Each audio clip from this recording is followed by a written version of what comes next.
Tom Lembong memberikan respons terkait namanya yang banyak disebut-sebut oleh calon wakil presiden Gibran Rakabuming Raka dalam debat Cawapres Minggu malam kemarin. Pria bernama lengkap Thomas Trikasih Lembong mengatakan dirinya sudah 7 tahun memberikan masukan untuk Presiden Joko Widodo, Jokowi. Tom Lembong menilai Gibran merasa rindu terhadap dirinya yang sudah bukan bagian dari pemerintah. Tom Lembong sendiri diketahui pernah menduduki jabatan bergengsi di bawah pimpinan Presiden Jokowi.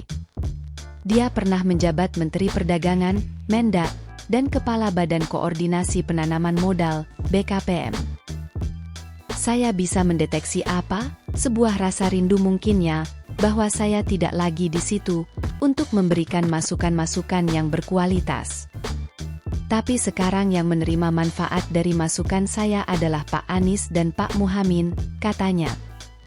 Tom Lembong mengatakan, saat ini dia bersama timnya bekerja keras memberikan masukan-masukan untuk pasangan Capres-Cawapres nomor urut 1.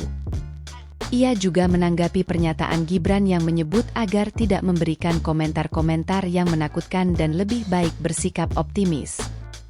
Tom Lembong menilai bahwa ada yang lebih penting dari sekedar optimisme, yakni realistis. Seperti diketahui nama Tom Lembong banyak disebut-sebut oleh Gibran dalam debat Cawapres Minggu malam kemarin. Nama Tom Lembong disebut Gibran saat menyindir Cawapres kompetitornya, Muhaimin Iskandar alias Cak Imin. Salah satunya saat Gibran menilai Cak Imin tidak paham soal lithium ferrophosphate, LFP. Padahal istilah LFP sering diungkap oleh Tom Lembong selaku co-kapten Timnas Anies Baswedan Muhaimin Iskandar, Amin. Download Tribun X sekarang, menghadirkan lokal menjadi Indonesia.